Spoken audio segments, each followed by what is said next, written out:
जी नमस्कार।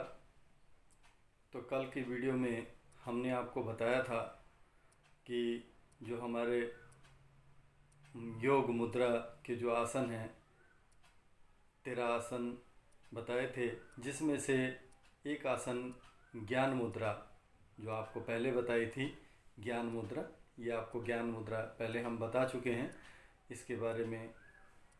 तो आज हम बताते हैं आपको वायु मुद्रा। अगर समय रहा तो अगली मुद्रा के बारे में बताएंगे। तो सर्वप्रथम वायु मुद्रा आप किस प्रकार से आपने करनी है। सबसे पहले आप किसी समतल जगह पर बैठे रहें और योगा मैट या कोई चटाई ले लीजिए और बिल्कुल बैठते हुए ये देखिए, ये दोनों हाथ मैंने आपको दिखा रहा हूँ। ये जो आपकी उंगली है, इस उंगली को बिल्कुल यहाँ पे ले आइए और अंगूठे को ऊपर से स्पर्श करा दीजिए। इसी प्रकार से उंगली बिल्कुल इस प्रकार से तर्जनी उंगली को अंगूठे से दबाते हुए, तीनों उंगलियां बिल्कुल सीधी रहनी चाहिए आपकी, किसी भी प्रकार का इसमें खिंचाव ना आए, बिल्कुल सीधी आपकी तीनों उंगलियां।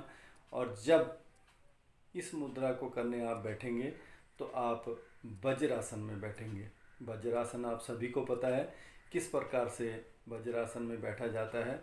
दोनों घुटनों को मोड़ेंगे और घुटनों को मोड़ने के बाद जब आप घुटने मोड़ लेंगे तो पैरों के दोनों अंगूठे वो आपस में इस तरह से मिले होने चाहिए और एड़ियाँ जो हैं वो आप नितंब जो है वहाँ पे एड़ियों के नीचे आ जाएगा। तो उसी प्रकार से अब जब बैठ जाएंगे तो सबसे पहले सांसों की गति बिल्कुल नॉर्मल कर लीजिए। लंबे गहरे सांस लीजिए और छोड़ दीजिए। जब तक आपकी सांसों की गति ठीक नहीं होती तब तक आप इसको सांस को लेते रहेंगे और छोड़ते रहेंगे।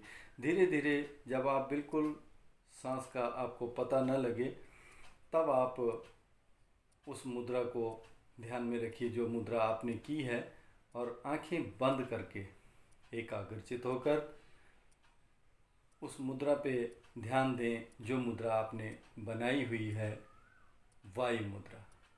वायु मुद्रा के अनेकों लाभ हैं, आगे चल के हम आपको उसके लाभ भी बताते हैं।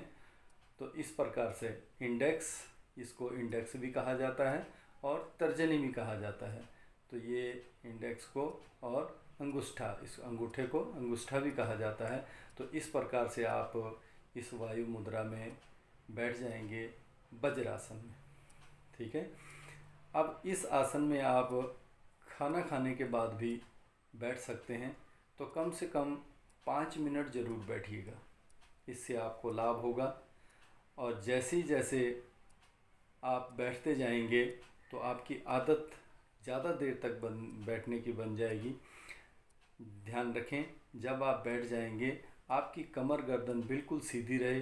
रीढ़ की हड्डी इस प्रकार से मुड़ी नहीं होनी चाहिए, रीढ़ की हड्डी बिल्कुल सीधी रहे, कमर गर्दन सीधी रहे।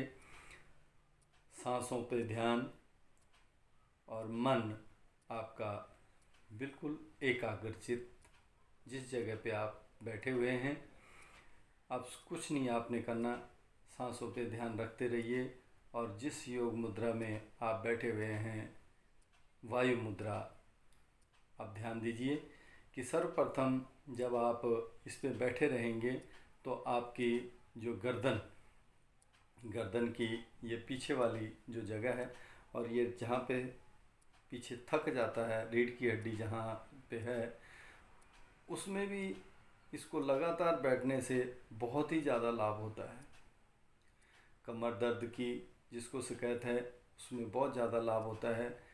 जिसको सिर दर्द रहता है, सिर दर्द के लिए बहुत ही ज़्यादा इसमें लाभ होता है।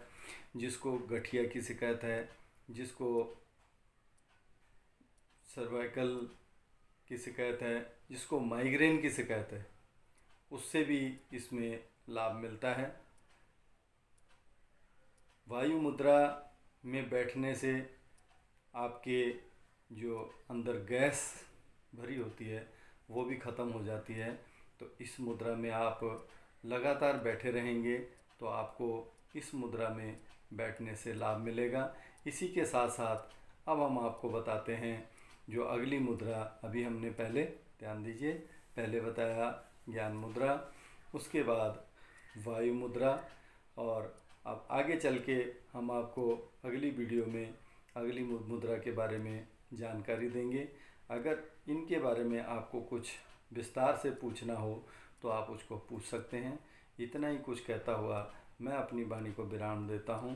धन्यवाद, नमस्कार। अगर आपको ये मेरी वीडियो पसंद आए तो इसको लाइक और सब्सक्राइब करना ना भूलें, ताकि आप तक सबसे पहले पहुँच सके। धन्यवाद।